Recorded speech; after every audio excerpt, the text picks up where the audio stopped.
ఈరోజు the methods of English language learning in digital era అంటే ఈ డిజిటల్ యుగంలో ఆంగ్ల భాషను అధ్యయనం చేయడం ఎలా అనే దానిపైన మన ప్రదీప్ గారు రాసినటువంటి పుస్తకాన్ని ఆవిష్కరిస్తున్నాం. ప్రదీప్ గారు బాగా కష్టపడుతుంటారు. మీటింగ్ పెట్టుకున్నాం మాట్లాడుతూ ఉంటే సెల్ ఫోన్ తీసి ఏదో ఒకటి టైప్ చేస్తూ ఉంటారు. అంటే రచన పైన అంత శ్రద్ధ, మంచి మంచి ఆర్టికల్స్ రాశారు.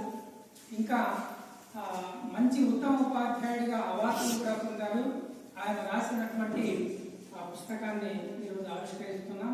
ఈ సభకు ఇచ్చేసినటువంటి గిద్దలూరు కళాశాల ప్రిన్సిపాల్ పోలిరెడ్డి గారికి, అట్లే మన ఎర్రగొండపాలెం ఆంజనేయులు గారికి, అట్లాగే గిద్దలూరు జువాలజీ లెక్చరర్ సుధాకర్ గారికి, అలాగే Markapuram SVKP college retired superintendent రాఘవులు గారికి, అధ్యాపకులకు అందరికీ.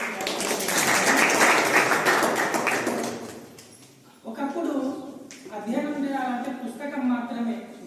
పుస్తకాలు కూడా పల్లెల్లో అందుబాటులో ఉండవు.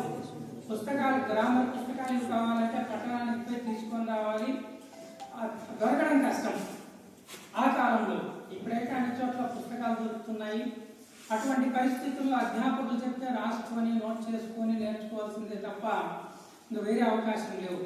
ఈ సాంకేతిక యుగంలో మనం సెల్ ఫోన్లో కానీ, ల్యాప్టాప్ లేదా కంప్యూటర్ డెస్క్టాప్లో కానీ ఎక్కడైనా నేర్చుకోవడానికి విరివిగా అవకాశాలు ఉన్నాయి. మనం సెల్ ఫోన్ ఓపెన్ చేస్తే చాలు, చాలా వీడియోలు వస్తుంటాయి యూట్యూబ్లో. English learning, embed English learning course ఉంటుంది.